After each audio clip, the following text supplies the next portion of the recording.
Iconic song.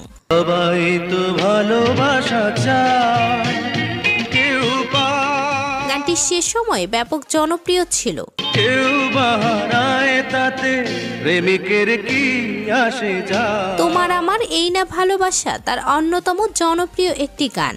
মারামারি না ভালোবাসা, আমি পাথরে ফুল ফোটাবো তার ক্যারিয়ারের অন্যতম জনপ্রিয় একটি গান। আমি পাথরে ফুল ফোটাবো শুধু ভালোবাসা। গানটি এখনো সকলের পছন্দের। তুমি যদি থাকো আমারই পাশে। অ্যান্ড্রু কিশোরের আরেকটি আইকনিক এভারগ্রিন সং এটি। পড়ে না চোখের পলক, গানটিতে এখনো মুগ্ধ কোটি দর্শক। কি তোমার রূপের ঝলক। এ জীবনে যারে চেয়েছি তার আরেকটি সুপারহিট সং।